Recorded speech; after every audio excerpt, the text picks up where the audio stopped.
Welcome to part 2 of my Sunflowers in the Valley paint along, the skills exercise.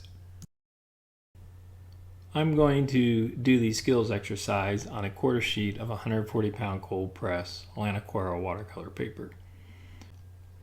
I divided my paper in half horizontally.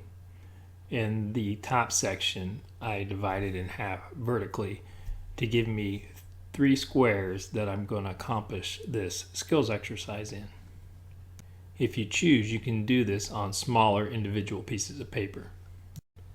Keep in mind that this is a skills exercise, not intended to be a finished painting, so don't worry if it doesn't turn out perfect. The idea here is to practice and learn.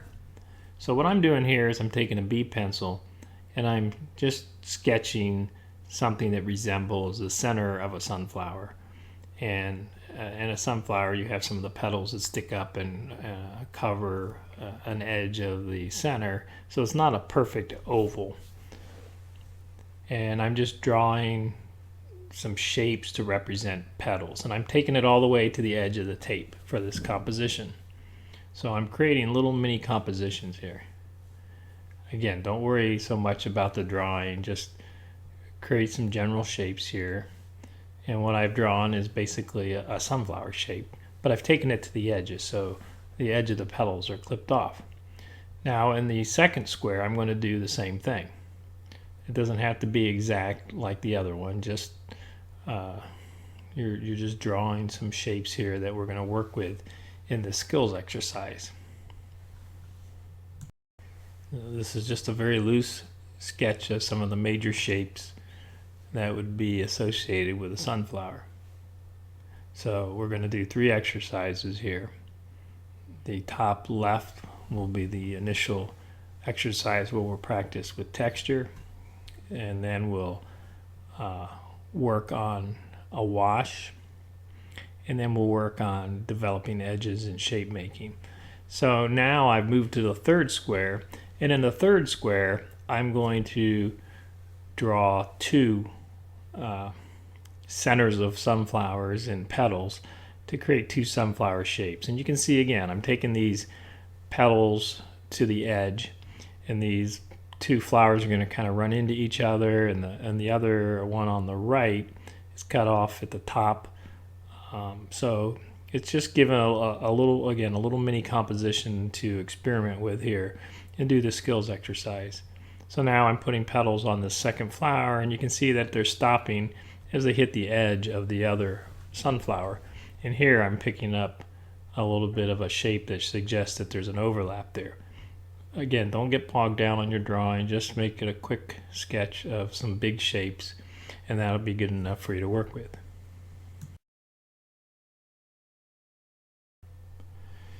You can see as I zoom in here the shapes I've drawn, and again I've taken those petals all the way to the edge, so that'll help create some interesting shapes in negative space to work with. So on the paper we've drawn the center to 4 sunflowers, and they're in the different boxes, and we're going to paint the center of all 4 of these and create texture that suggests the center of a sunflower with the seeds in it. So I begin by putting a wash of quinacridone violet.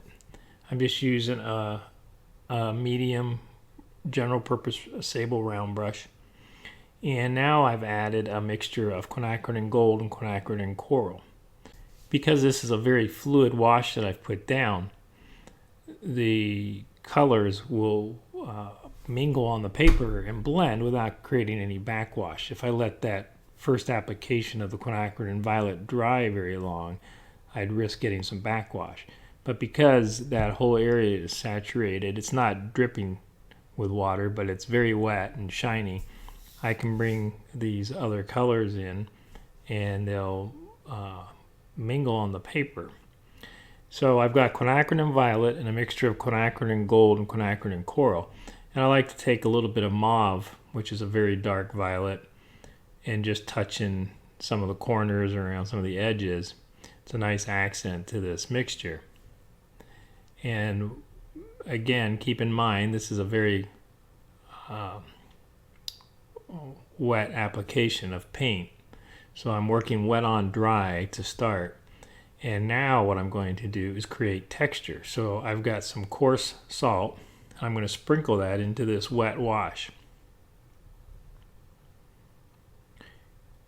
And then I'm going to take a small spray bottle that I have that has a bit of a coarse spray to it. And I'm just going to spritz. I'm not pushing down with full force, just part of the way, spritz the water into this wash. And it will enhance the texture that's being made, that's already being made by the salt, but it will add another dimension to that texture. And those two techniques will work together to give a nice texture to the center of this flower. So we're going to do this, as I said, to all four centers of the flower. Again, I'm starting with quinacridone and violet, just applying the wash. And now I'm going to bring in my mixture of quinacridone and coral and quinacridone and gold. And I'm just bringing that around. And I'm painting around what would be the petals. It's the major shape that I've drawn. You don't have to be too particular with this. And the paint will stay put. I'm working on an incline here, about 15 to 20 degrees. And so gravity works on the paint to have it flow down, but it's only going to go where the paper is wet and as I apply the paint. So the paint isn't going to run on the paper because the dry paper acts to resist the flow of that paint. If I had soaked my paper, I wouldn't be getting those hard edges. It would all be diffused, and it would be a different story. That paint would run. But I'm working wet on dry. And here I've applied the salt again, and now I'm going to spritz it with the coarse spray of water. In this case, you don't want to spray it so hard that you start to move the paint. All you're trying to do is get some little droplets of water to fall into your wash. And when they do, they just create little spots, just as if rain had come down and splattered the paint a little bit. I'm going to repeat this again 2 more times. I've completed here at this point 3 of the 4 flowers. I've applied paint to the 4th, so now I'm going to put the salt in the center, and I'm spritzing it with a bottle, which you can't quite see my hand, but I'm going to hit this other one. And now I have completed all 4 of the centers of the flowers. And the next step is to dry this thoroughly. So I'm going to get my hair dryer, and I'm going to begin to dry these thoroughly. Now that it's dried thoroughly, I can rub off the excess salt. The next step is to apply a diffused wash. We're going to put a diffused wash in the second square and the bottom square. And we're going to leave the top left square alone because that's going to represent the first step of the skills exercise.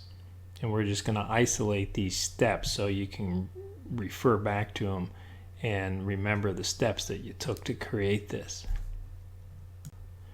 So we're going to make a diffused wash using a fine mist spray bottle. So I've applied some quinacridone violet there with my brush, and then I've sprayed it with the fine mist spray bottle. And we're only going to use one color in this square. And you can see that spray bottle that I'm using is very close to the paper, and I start low and closer to the paper, probably about an inch away, and then I spray, and as I spray I move my hand away in the direction that I'm trying to move the paint. So I'm spraying away from the edge that I'm trying to define, and the end result is it gives me this nice soft diffused wash. And it's kind of hard doing that top left corner because my paper is at an angle. There's times when it's just best to turn to do the one half dry it, and then turn your board over upside down and do the other half. So we're going to leave the top right corner alone, and now we're going to come down to the bottom half and do the same thing, again using quinacridone and violet or a similar color. You can mix something close with the colors on your palette. So I just put down a little bit of paint, and then I hit it with a fine mist spray. You can do a number of these and then come back with a spray, but if you let it sit too long, it'll start to create an edge, start to set an edge, and we're trying to avoid that with this nice soft diffused wash. As always, you have to be aware of the moisture content, and after spraying you want to use a Kleenex or a brush to pick up some of that excess water. Now I've dried this first wash that has been put down, and I'm going to leave the top two blocks alone, and now we're going to put a second wash on the bottom square. So we're coming in with a mixture of sap green and pyrrole red, mostly sap green, and doing the same thing with the green tone that we did with the violet. I'm going to leave that second square on the top right alone at this point, again, so you can see the second step somewhat isolated. That top right block has the first and second steps, the creating texture and the soft diffused wash. And now this bottom box, we have the same thing going on to this point where we have the texture and we have a diffused wash, but now we're using two colors. And remember, I dried the purple wash, the wash of violet, before going on and applying the green. There are times when I'll do them both at the same time and let them mingle on the paper, but I've taken a different approach in this particular painting. And to revisit, with the spraying, I start low near the paper. My bottle's almost upside down, it's inverted, and then I move it away in the direction that I'm trying to move the paint. It takes a little bit of practice, and as this dries, it will lighten up quite a bit as with any wash, and so it's not uncommon for me to come back and do a second wash on top of one I've already done, because I didn't quite get the value that I was after. So we're going to leave the top two boxes alone at this point. Those have the first two steps of this exercise in them, and they're going to be good reference for you when you go back to remember how you built these layers. So the bottom one has two different colors of these washes, but now what we're going to do is start to define the shapes of the sunflowers by not painting the sunflowers, but by working in the space around the sunflowers. So people like to call that negative space, and it is, but I like to refer to it as working on the negative edge of another shape. So right now I have a mixture of sap green and pyrrole red, and I've started to make some brush marks that are on the exterior edges of the sunflower petals. And as I work in this space between the petals, I also want to define what's going on in that area. So here I want to create some vertical movement. So I'm making some brush marks here off the edges of what would be a vertical shape, such as a stem. So I'm defining that shape that's behind the petal with my brush marks. I'm applying them in a manner that it's giving the suggestion of a vertical linear shape, and I'm going to do the same here by making some brush marks, doing some brush work here between the petals. I'm also defining other shapes behind the petals. So here again I'm trying to show a little linear movement. I want to carry that value up a little bit So for this exercise, you're at this point, you're not painting the flowers. You're trying to define the flowers by working in the space around the flowers. It wouldn't be unusual to start this by painting yellow petals and then working on some of this space in between, which is fine. However, for this exercise, I want you to think about the space between the petals, not the petals themselves. That way it'll help you focus more on the negative edges of some of these shapes, and the negative, positive, and negative relationships between the shapes. So you can see here I'm given the suggestion of could be a stem, but a linear shape there, and it's broken up by the petals. So that creates the feeling of overlap and starts to build depth into the painting itself. And the more of this brushwork we do, the more you're starting to define the edge of the flowers, and those flower shapes will start to come through. And that's all without even touching the petals.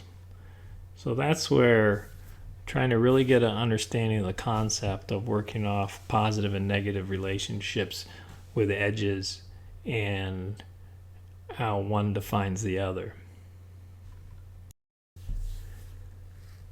So as I make these brush marks and I do this brush work, I'm working pretty much with hard edges here. So sometimes as I'm doing these, I decide I want to soften them up a little bit. So the edge is set on these, but it's still moist enough where I can move some of that pigment around. And what I'll do is I'll come in and I'll hit it with a spray bottle. So right now where I'm applying that paint, I'm going to get it pretty quick with a bottle. So I'm repeating the process I did earlier, however just a little darker value. And there you see I hit those shapes, and the edge is set on them a bit, but it still lets some of that paint move around and create a wash. And again, I'm careful to make sure I blot up some of that excess water. And here I'm going to do some similar brush work with a dark green value. And then there you see I hit that with a spray and soften it up a little bit, but it's a darker value. And it doesn't bother me so much sometimes when you get drips around. I think it gives some character and gives it more a feel of watercolor, but you do have to be careful with it. If you'd follow along with me to this point and have resisted painting the petals themselves of the flower, then you've experienced some shape making, you've defined some edges, you've established positive and negative relationships, and it's something that we're not used to. We're used to seeing things, and we're used to seeing objects. We don't focus so much on the space between the objects. And in this instance, I'm referring to the petals of the flowers as objects. We're used to saying, oh, there's a flower, I'm going to paint the flower, and we paint the elements of the flower. And then we might just stick something behind them and say it's the background.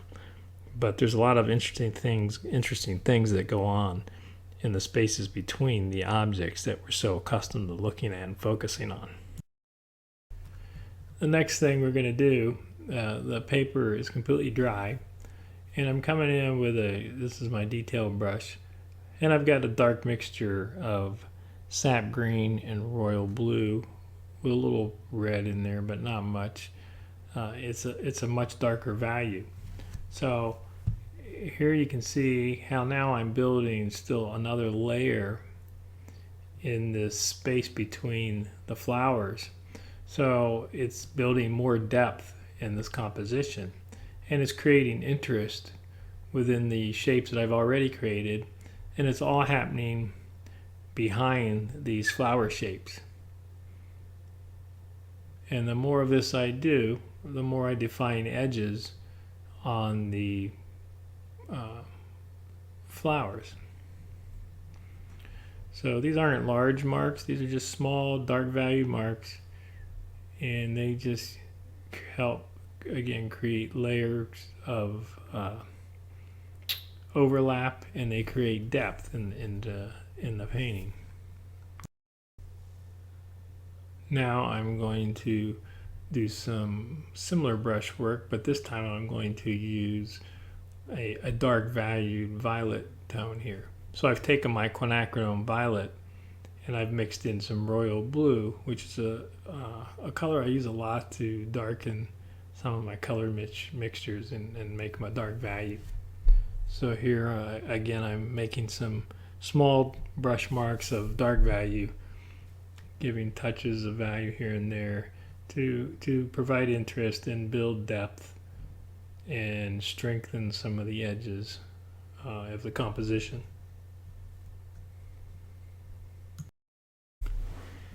Now I'm going to take some quinacridone gold and I'm going to paint one of the two flowers here in the bottom. Paint the petals with that quinacridone gold. I'm going to leave the other one white. And my reason for that is, again, so you can see the steps of this process. So we have one before we've applied any yellow to the petals, and it's strictly defined by the work done in the negative areas. And then here on the right, I'm adding a yellow tone to further define the petals of the sunflowers. And the other thing I'm doing is I'm defining edges on the sunflowers themselves. So you can see as I put those washes down, I'm using them to define the edge along another petal.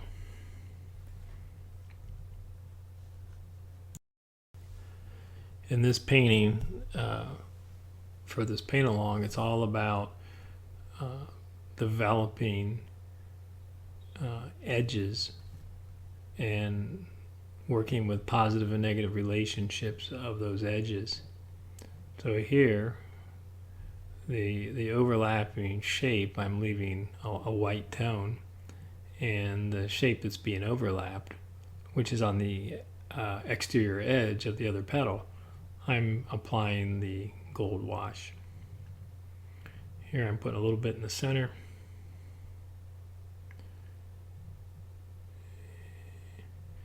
And you can see how now I've started to further develop the edges and establish some positive negative relationships between the petals themselves. So there's a lot going on. There's all the brush work in between the petals, and then starting to do some brush work on the petals. And again, still working a lot with edges. Now what I want to do is get my hair dryer, and I want to completely dry this last part of the exercise we just did. So now what we're left with are the 3 steps visible of the exercise. The first one suggesting with texture. The second one is a soft diffused wash, 1 color in the top box, 2 in the bottom. And in the bottom square we have the next step where we defined edges and did some shape making without touching the flower on the left, and on the right we finished it up by putting a yellow wash. But keeping it in this unfinished state on the various steps makes this a good reference tool to go back and remember how you did this. Created texture, created a diffused wash, defined edges and worked with shapes and value, and then again took that yellow tone to define the edges of the flowers. And that completes this part of the paint along, part 2, the skills exercise. If you follow along and have done this skills exercise, it should give you a good head start if you're going to tackle the complete painting itself. Thanks for watching, and enjoy the rest of the paint along.